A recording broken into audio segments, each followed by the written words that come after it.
The sun never set on the British Empire. That phrase echoed across centuries, once a boast, now a myth. By the early 20th century, the British Empire stretched across a quarter of the planet, from Hong Kong to the Caribbean. From the heart of Africa to the shores of Australia, it wasn't just a political empire, it was a way of life, a system, an identity. And then, one by one, the colonies declared independence. Ghana, Jamaica, Kenya, Malaysia. New flags were raised, national anthems were composed, constitutions were written. To the outside world, it looked like history was moving forward, like the sun had finally dipped below the imperial horizon. But maybe it never did. Maybe the empire didn't collapse. Maybe it just changed form. It traded in its red coats for suits and ties, its ships for spreadsheets, its colonies for corporations, its governors for creditors. You see, empires don't need to occupy land anymore, not when they can control currency. They don't need soldiers when they have laws, interest rates, and debt. They don't need to own governments when they can write the rules those governments follow. The British Empire didn't fall. It evolved. Today, the British Crown still holds title to over 6.6 billion acres of land worldwide, more than any government, company, or individual in history.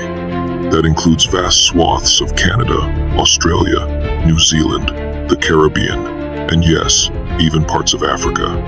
And while many former colonies now call themselves independent, their legal systems, educational institutions, and financial structures remain deeply British. Your country may be free, but who owns the land beneath your feet? Who profits from your ports? Who controls your economy? Independence wasn't revolution, it was a rebrand. After the flags changed, many newly free nations were handed something else: debt. Crippling, generational debt funneled through institutions like the IMF and World Bank. Institutions designed and led by the same powers that once ruled them with guns, now ruling with contracts and conditions. They replaced the whip with the wallet. The empire became invisible but no less powerful. So again we ask the question, did the British Empire truly fall? Or did it simply disappear behind the curtain of global finance? Let's pull that curtain back. When we think of empires, we imagine armies, maps, and power struggles. But today, empire looks very different. It's quieter, smarter, more discreet. And perhaps nothing proves that more than one astonishing fact. The British Crown still owns over 6.6 billion acres of land across the globe. Let that sink in. That's over 1/6 of the Earth's entire landmass. More than any single government, including China, Russia, or the United States. And no, it's not just ceremonial. The Crown's ownership includes forests, farmlands, coastlines, and mineral-rich territories spanning continents and oceans. In Canada, the Crown technically owns 89% of all land. It's known as Crown land, managed by provincial and federal governments, but legally held in the name of the monarch. In Australia, over 90 million hectares are classified as Crown land. That's nearly half the country. Across the Caribbean, the story repeats. Land once used for plantations, ports, or administrative control remains tied to the Crown or British, affiliated trusts and corporations.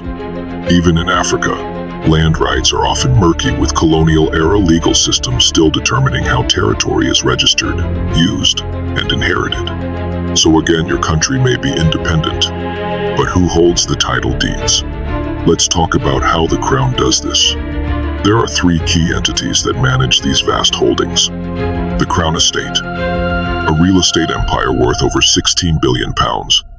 It includes central London, royal palaces, farmland, wind farms, and even the UK's seabed up to 12 nautical miles offshore. The Duchy of Lancaster. This is the estate of the reigning monarch. It holds around 45,000 acres of land, commercial properties, and even part ownership of major retail chains and financial companies. The Duchy of Cornwall, created for the Prince of Wales, it's another portfolio of farms, housing developments, and estates generating millions in revenue each year. Now, here's where it gets interesting. Many former colonies operate under Commonwealth systems. which retain laws and administrative practices that tie land management to the British Crown either directly or by mimicry. Even after independence, these governments inherited land policies that trace directly back to British rule. And that legal DNA is powerful. It means that in many countries, property law is still based on English common law. Disputes go through British-modeled court systems.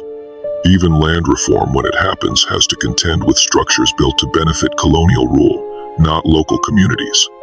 So while the Union Jack may no longer fly, the property lines drawn by empire are still in force. But the land is just the start. Ownership isn't always about direct title, it's about control. Control through regulation, taxation, zoning, and economic dependency. And in dozens of former colonies, British companies, many with quiet ties to the crown or old colonial families, still control mining operations, agricultural exports, timber and water rights, shipping ports and logistics hubs. It's not uncommon to find a nation that's free, but whose natural resources are extracted by British multinationals, then sold back at global market prices with little profit returning to the people on the ground. This is colonialism, reimagined not by flags, but by contracts. So when we ask if the British Empire fell, we have to ask deeper questions. Who owns the land? Who profits from it? Who set the rules that govern how it's used? Because true independence isn't just about flying a new flag. It's about owning what's beneath it. When Britain's physical empire began to dissolve, the question in Whitehall wasn't just how to manage the loss, but how to stay in control. Colonies were expensive. Armies, rebellions, infrastructure, governance, all costly. But finance was cleaner, invisible, far more profitable. The British Empire may have lost land, but it gained something far more enduring, a financial empire. At the heart of it all is a single square mile of unmatched influence. The city of London. Not London, the capital. Not Parliament. But the city, an ancient, legally distinct financial enclave, right in the heart of the metropolis. It has its own mayor, its own police, its own voting system, and most importantly, its own rules. The City of London is a spider at the center of a global web, a web of finance, secrecy, and offshore wealth that stretches across the globe. Let's follow the threads. The Cayman Islands, Bermuda, British Virgin Islands, Gibraltar, Jersey, Guernsey, and the Isle of Man. All British territories, all world-renowned tax havens. These aren't random tropical getaways, they're precision-built pillars of British financial power. Designed, protected, and often staffed by alumni of British banks, universities, and law firms. In fact, more than half of the world's offshore finance flows through jurisdictions connected to Britain. These places allow the ultra-rich, from dictators to corporations, to hide wealth, avoid taxes, and obscure ownership. But more importantly, they allow British influence to operate without borders. The empire learned that owning territory was messy, but owning banking regulations, that was brilliant. Historically, the British Empire moved wealth from the colonies to the center. Now, with this offshore network, wealth moves through the center, often invisibly. Take a closer look. A company extracting minerals in Zambia may be incorporated in the Cayman Islands, paying almost no taxes, while sending profits to a London-based firm that ultimately benefits shareholders in the UK. To the local economy, pennies. To the offshore system, billions. This setup didn't appear overnight. It evolved out of colonial networks, banks, trust firms, insurance companies, and shipping routes all pivoted into financial services as the formal empire declined. From gunboats to hedge funds. From colonial charters to investment portfolios. The Bank of England, once used to fund conquests and control colonial currencies, now manages monetary policy with global reach. Many former colonies peg their currencies to the British pound, a policy that continues in places like Gibraltar, St. Helena, the Falkland Islands. Even some Caribbean nations rely on currency boards modeled on British systems. And let's not forget the Commonwealth Development Corporation, originally designed to invest in colonial infrastructure, now functioning as a major investment group with billions in assets across Africa, Asia, and Latin America. So, what does this all mean? It means that in the post-colonial world, Britain didn't lose influence, it simply changed the interface. Instead of viceroys, there are bankers. Instead of soldiers, there are economists. Instead of borders, there are balance sheets. Today, countries may have the trappings of freedom, their own parliaments, passports, and presidents, but many are still tethered to a financial system engineered in London, one that extracts value, shields the wealthy, and perpetuates inequality. The sun never set on the British Empire, because the money never stopped flowing. This is not the empire we read about in history books.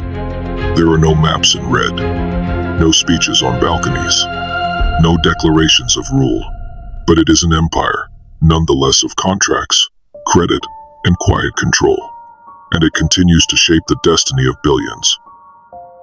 The courts are still British. Across more than 50 countries, courtrooms still operate under British common law, not similar to British law but directly inherited from it. From India to Kenya, Barbados to Singapore, the legal codes still echo British legal principles, precedent, property rights, contract law, and judicial structure. Even the language of judgment, my lord, Her Majesty's bench, the crown, persists. In many former colonies, the Privy Council in London still serves as the highest court of appeal. Think about that. A supposedly independent nation relying on foreign judges in a foreign country to make final decisions on local justice. And who trained those judges?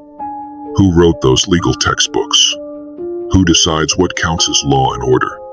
It's a ghost system, British in origin, often British in practice, and still serving British interests, long after colonial troops packed up and sailed home. Education, colonization of the mind. The British didn't just build courts, they built minds. Education under empire wasn't designed to liberate. It was designed to replicate, to produce generations of locals who could speak, think, and behave like their colonizers. That legacy lives on. In countries across Africa, Asia, and the Caribbean, entire education systems remain structured around British models. English is often the official or primary language of instruction. Curricula prioritize Shakespeare over local literature. History is still taught from a Eurocentric lens, glorifying explorers, minimizing the horrors of colonization. When young people are taught more about Queen Elizabeth than their own tribal leaders, that's not education. That's indoctrination. And the prestige of British education endures. To this day, the path to power in many ex-colonies runs through schools modeled on or affiliated with British institutions, or through actual degrees from Oxford, Cambridge, or the London School of Economics. These degrees are expensive, often inaccessible, but carry disproportionate weight in political and corporate circles. In many independent countries, you don't become a minister unless you've been taught how to think like the colonizer. So we ask again, is this true independence? If your country's laws are written in London, if your courts still echo colonial rule, if your children are taught to idolize their former rulers, then who really won independence? True freedom is not just about flying a new flag. It's about writing your own story in your own language, under your own laws, with your own vision of justice and truth. But that's not what most former colonies were handed. They were given institutions built to serve the empire, and told to make them work in a world that had changed everything except the system. The empire didn't vanish. It became institutionalized in black robes, in school uniforms, in dusty law books, still echoing centuries of control. The birth of global debt dependency. Let's go back to the mid-20th century, the so-called Age of Independence. New nations emerged from the ashes of colonialism, but they were poor, politically fragile, and often lacking basic infrastructure: roads, hospitals, schools, electricity. And who stepped in to help? The International Monetary Fund, IMF, and the World Bank, created by the very Western powers that had just pulled out. At first glance, it seemed noble. Loans were offered, technical advisors dispatched, institutions established. But these weren't gifts. They were contracts, and deeply unequal ones. Most of the countries borrowing money were former colonies. Most of the lenders were their former colonizers. Structural adjustment, the empire's new toolkit. In the 1980s and 1990s, countries that failed to repay loans were forced into structural adjustment programs. What did that mean? Slash public spending, privatize state assets, cut subsidies on food and fuel, open markets to foreign investors, peg local currencies to the dollar or pound, deregulate labor and trade laws. In other words, make yourself investment friendly at the cost of your people. Hospitals shut down. Teachers were laid off. Public transport collapsed. Farms sold to foreign corporations. Ports leased to multinational firms. Colonization, by another name, not enforced by soldiers, but by spreadsheets. And who enforced these conditions? Western-trained economists. Global financial institutions, headquartered in Washington, D.C. and London.